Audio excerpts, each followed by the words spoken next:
Assalamualaikum, Profesor Dr. Fahmi Lukman. Waalaikumsalam warahmatullahi wabarakatuh.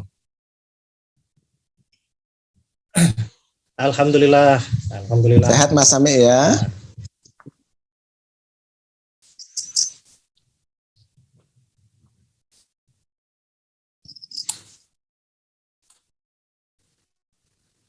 Oke. Bagaimana sebenarnya dengan peristiwa pindah ibu kota bagi suatu negara ini, Profesor Fahmi Lukman? Ya, baik. Bismillahirrahmanirrahim. Assalamualaikum warahmatullahi wabarakatuh. Waalaikumsalam warahmatullahi wabarakatuh. Saya belum profesor, saya baru asosiat profesor ya. Mudah-mudahan jadi doa.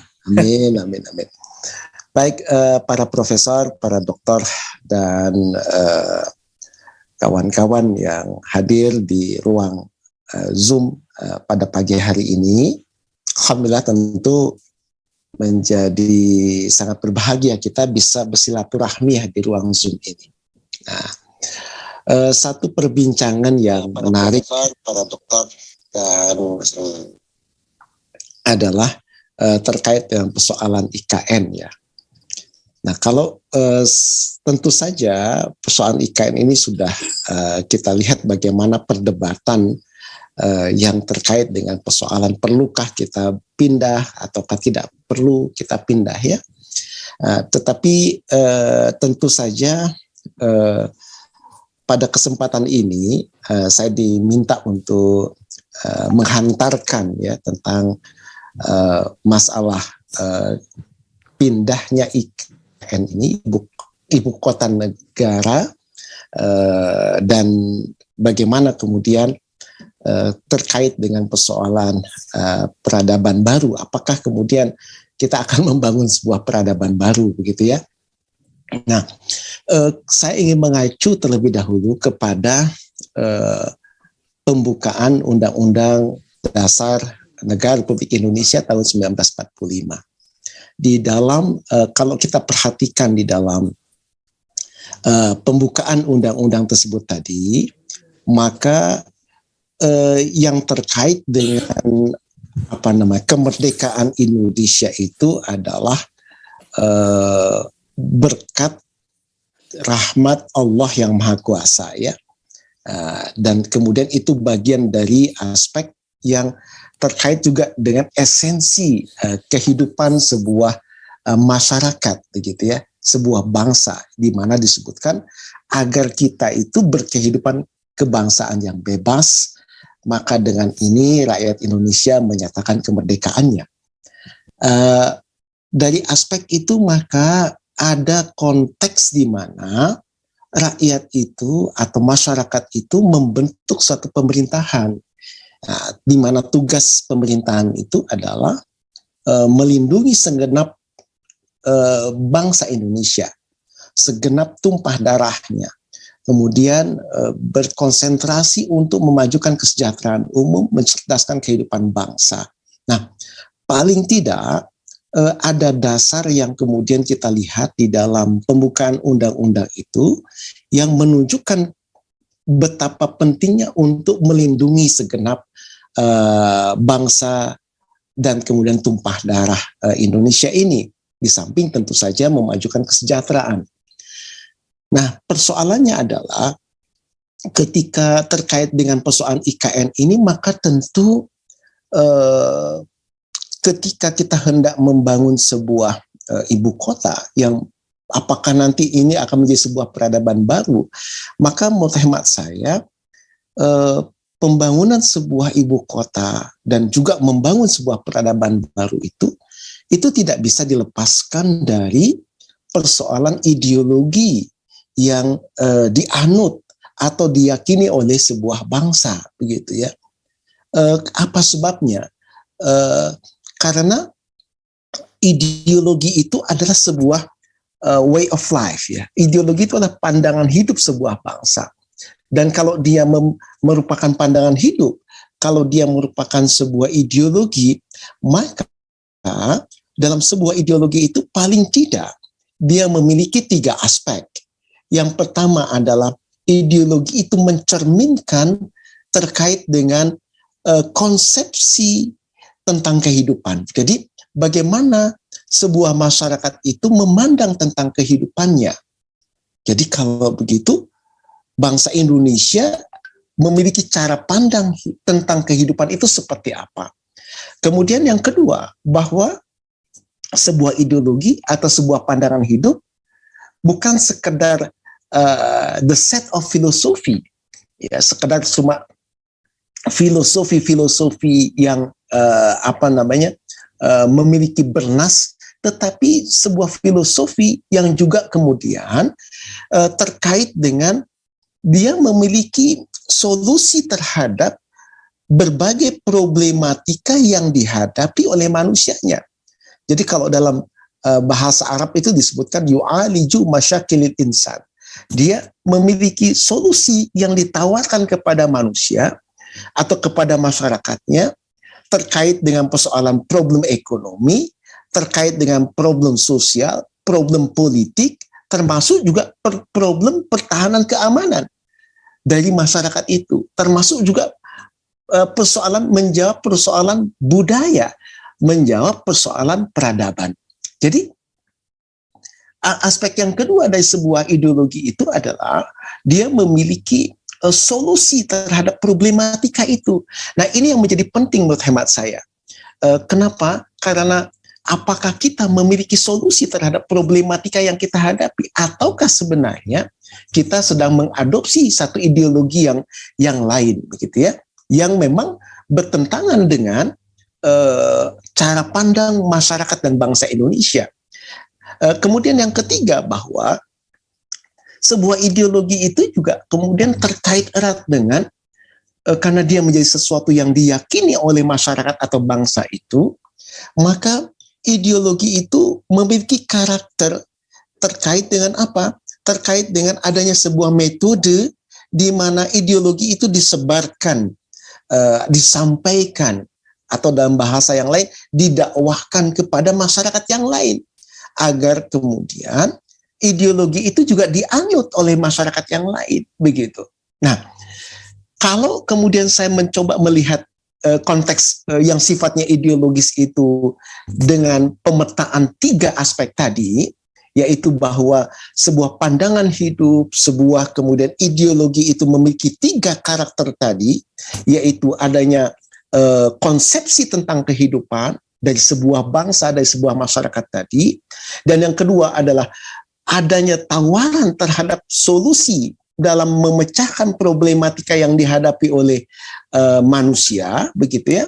Dan yang ketiga adalah terkait dengan adanya metode bagaimana ideologi itu disampaikan, disebarkan agar masyarakat yang lain juga menganutnya. Maka dalam konteks inilah maka peranan ideologi itu menjadi sangat penting di dalam konteks pembangunan ibu kota negara, begitu. Apa sebabnya? Karena memang ibu kota negara itu mencerminkan pandangan hidup sebuah masyarakat.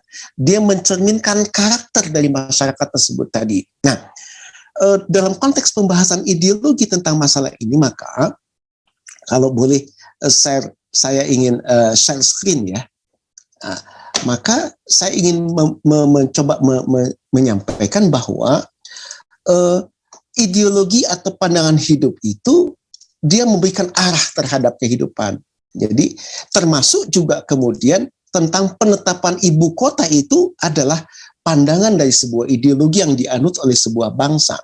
Makanya kemudian ideologi itu harus menjawab pertanyaan mendasar yang ada pada sebuah masyarakat, yaitu tentang dari mana, mau apa hari ini, dan mau kemana. Saya kira pertanyaan ini juga menjadi pertanyaan yang mendasar. Jadi kalau kita kemudian hendak pindah ibu kota negara, dari mana hendak kemana, terus kemudian mau apa di situ. Jadi mau apa di ibu kota negara yang baru ini seperti apa gitu. Dan ini tercermin dari pandangan hidup tadi atau dari ideologi itu. Terus mau kemana? Nah, oleh karena itu maka pandangan hidup inilah yang memberikan arah ya, dan mampu memberikan pertanyaan mendasar. Nah, oleh karena itulah maka saya melihat bahwa ada 3 ideologi sebenarnya yang terkait dengan persoalan ini, yang kemudian ini menjadi persoalan yang nampaknya perlu dipertimbangkan dalam konteks IKN tadi. Jadi kalau pandangan hidup itu atau world view itu adalah ideologi di mana di dalamnya ada pemikiran mendasar, maka saya melihat pemikiran mendasar dari ideologi itu dia memiliki sifat-sifat yang sifatnya universal. Makanya tadi saya sampaikan bahwa sebuah ideologi memiliki pemikiran menyeluruh dan mendasar, kemudian memiliki solusi atas problematika kehidupan masyarakat manusia atau bangsa tersebut tadi, dan juga memiliki metode di dalam menyebarkan pemikirannya. Nah, kalau bercermin dari konteks tadi, maka saya melihat bahwa ideologi di dunia ini ada 3 hal. Yang pertama ada Islam, yang kedua ada kapitalisme, liberalisme, sekularisme, dan yang ketiga adalah sosialisme, komunisme, dan ujungnya adalah ateisme.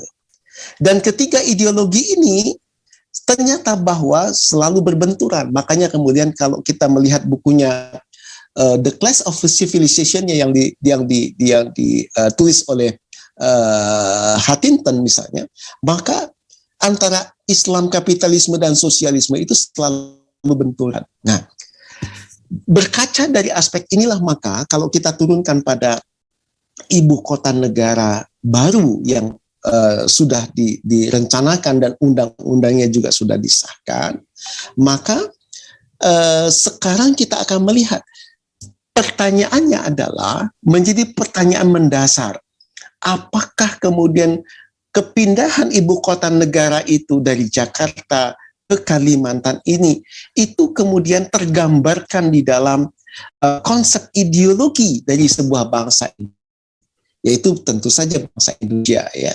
Nah, ataukah sebenarnya dalam konteks kepindahan ibu kota negara baru ini dari Jakarta ke Kalimantan, apakah di situ kemudian kita jangan-jangan terpengaruhi atau kemudian sedang diseret oleh satu ideologi dunia yang hari ini kemudian sangat luar biasa pengaruhnya.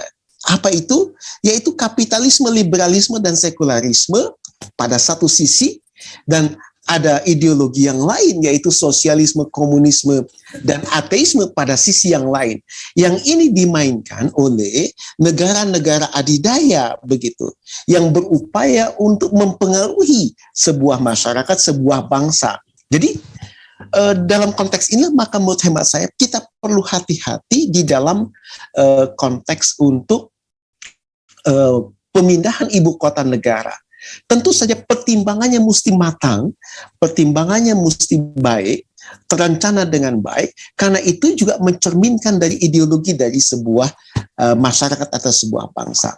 Nah, dalam konteks ini maka tentu kita tidak ingin bahwa kepindahan ibu kota negara itu disebabkan oleh pengaruh dari ideologi asing dalam hal ini, yaitu apa?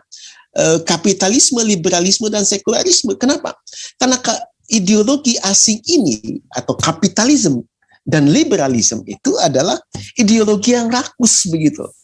Ideologi yang kemudian dia mengkooptasi segala aspek yang dimiliki oleh sebuah bangsa atau sebuah negara yang lain begitu, dan dia memiliki hegemoni, hendak menguasai seluruh aspek tersebut tadi dari sebuah negara atau sebuah bangsa. Termasuk juga dalam hal ini ideologi sosialisme, komunisme, dan ujungnya adalah ateisme.